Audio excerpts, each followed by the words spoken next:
يا أيها الذين آمنوا كتب عليكم الصيام كما كتب على الذين من قبلكم لعلكم تتقون أياما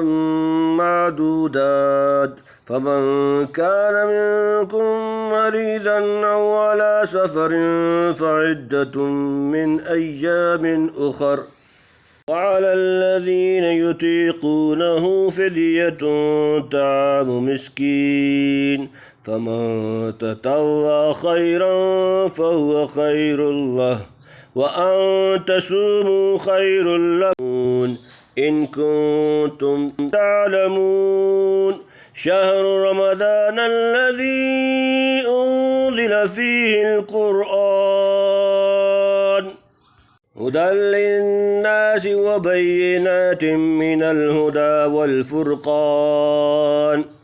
فمن شهد منكم الشهر فليصم من كان مريضا أو على سفر فعدة من أيام أخر يريد الله بكم اليسر ولا يريد بكم العسر ولتكملوا العدة ولتكبروا الله على ما هداكم ولعلكم تشكرون وإذا سألك عبادي عني فإني قريب أجيب دعوة الداعي إذا دعان فليستجيبوا لي وليؤمنوا بي لعلهم يرشدون أهل لكم ليلة الصيام الرفث إلى نسائكم هن لباس لكم وأنتم لباس لهن علم الله أنكم كنتم تختانون أنفسكم فتاب عليكم وعفى عنكم فالآن باشروهن وابتغوا ما كتب الله لكم وكلوا واشربوا حتى يتبين لكم الخيط الأبيض من الخيط الأسود من الفجر ثم أتموا الصيام إلى الليل ولا تباشروهن وأنتم عاكفون في المساجد تلك حدود الله فلا تقربوها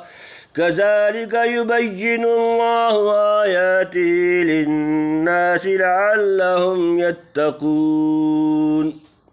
ولا تأكلوا أموالكم بينكم بالباطل وتدلوا بها إلى الحكام لتأكلوا فريقا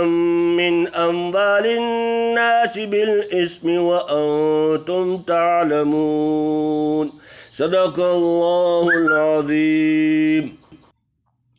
يا أيها الذين آمنوا كتب عليكم الصيام كما كتب على الذين من قبلكم لعلكم تتقون आसान तर्जुमा या अय्युहा एल अल्लज़ीना वो लोग जो आमनू ईमान लाए कुतिबा फ़र्ज़ किए गए अलैकुम तुम पर अस्सियाम रोज़े कमा जैसे कुतिबा फ़र्ज़ किए गए आला पर अल्लज़ीना जो लोग मिन क़ब्लिकुम तुमसे पहले लअल्लकुम ताकि तुम तत्तक़ून परहेज़गार बन जाओ। ए ईमान वालों फ़र्ज़ किया गया तुम पर रोज़ा जैसे फ़र्ज़ किया गया था तुमसे अगलों पर